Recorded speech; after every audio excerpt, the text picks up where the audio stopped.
Letters to IDMR presents. When the stars align.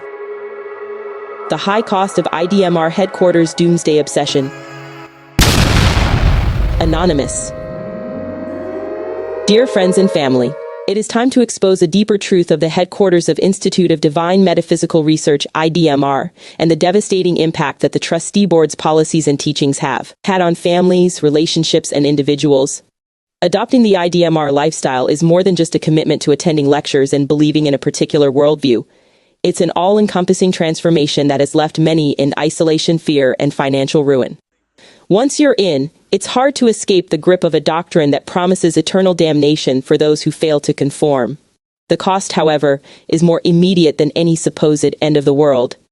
It impacts the very fabric of family life, decisions about the future, and relationships with loved ones. The tight grip of conformity. For IDMR headquarters and its board of trustees, conformity is not just encouraged, it is demanded. Members are expected to attend at least 3 lectures a week, and HQ demands that all branches create attendance lists that are meticulously tracked to ensure compliance.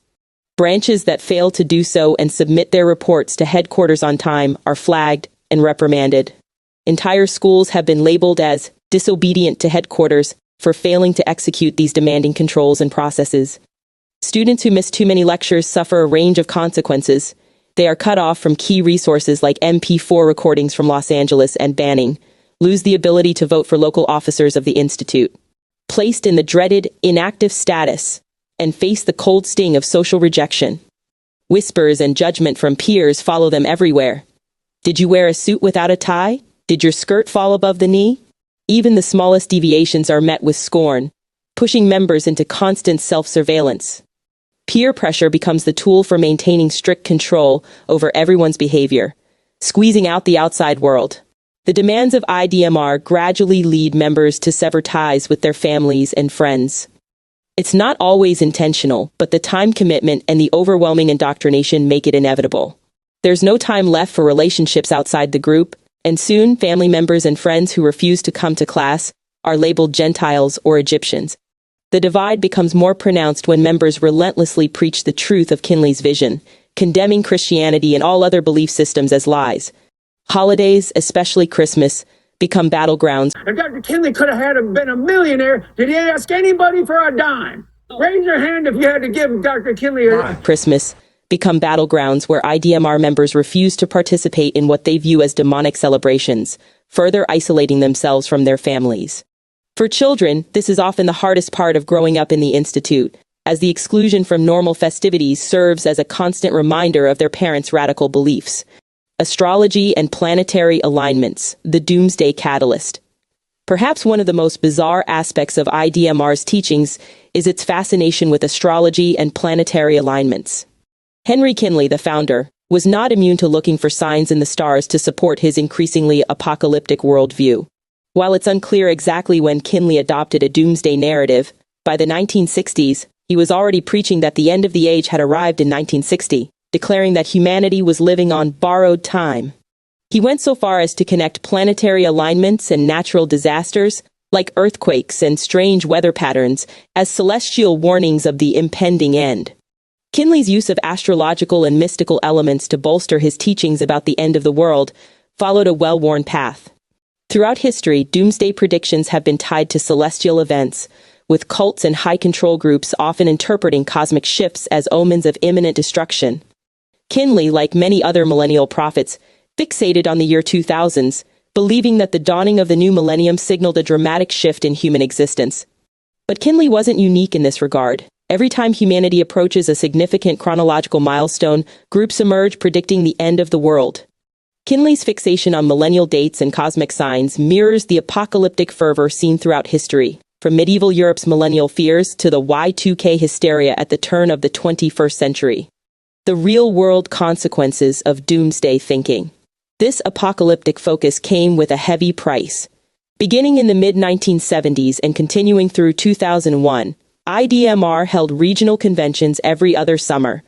These conventions weren't just suggested events, they were absolute requirements for all members. Members were told that Kinley said people were sealed at these conventions, which meant that their salvation depended on attending.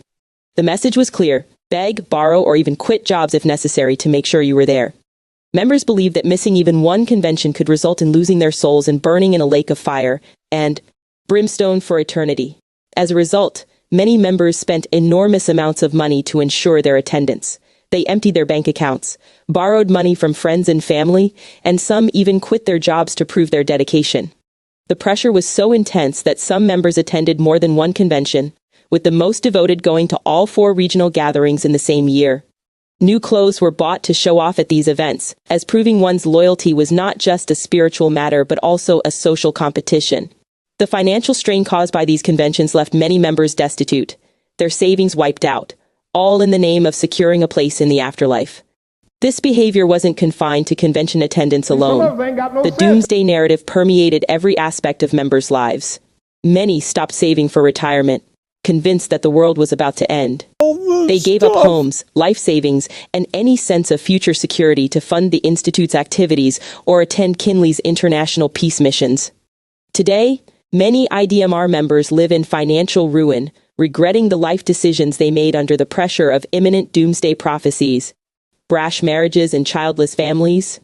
The doomsday fear also drove many members to make rash decisions when it came to marriage. Faced with the teachings of the Institute about sin and sexuality, many rushed into marriages simply to satisfy their sexual desires, with little thought given to compatibility or long-term happiness. As a result, toxic marriages, substance abuse, and domestic violence were not uncommon within the group. Many members married multiple times, bouncing from partner to partner in search of fulfillment. The belief that the world was ending also led many couples to avoid having children or to limit the size of their families. What was the point of bringing children into a world that was on the brink of destruction? Robert Harris, IDMR's international dean, would famously tell women, "My desire is that you have spiritual children," leaving many families childless and filled with regret in their later years. But Dr. Kinley appointed him. The emotional and psychological toll.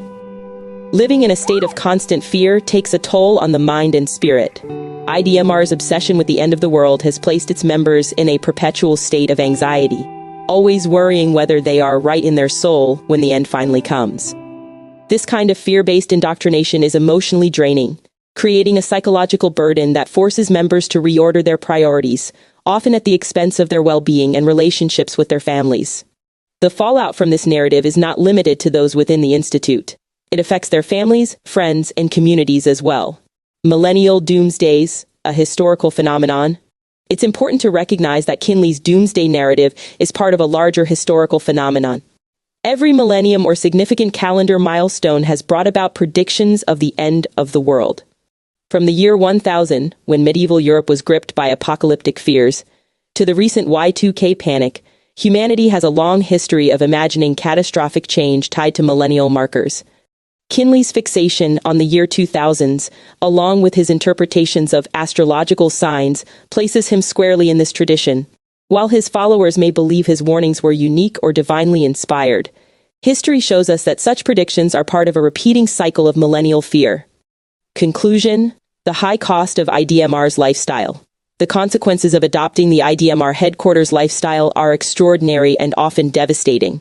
From financial ruin and broken families, to psychological distress and strained relationships, the impact of this high control group is profound. And while the doomsday narrative may seem like just another belief system, its real-world consequences are far-reaching. It isolates people from their families, pushes them to abandon their futures, and leaves them trapped in a cycle of fear and conformity. For those still within the group, I hope this letter serves as a wake-up call. There is a life beyond IDMR, a life where family, love, and freedom are not sacrificed on the altar of apocalyptic fear. It's time to reclaim it, with understanding and support, members who believed.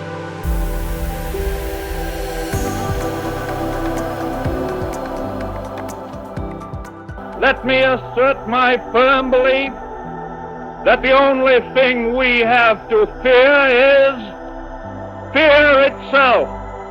When a prophet speaketh in the name of Yahweh, if the thing follow not, nor come to pass, that is the thing which Yahweh hath not spoken, but the prophet hath spoken it presumptuously. Thou shalt not be afraid of him,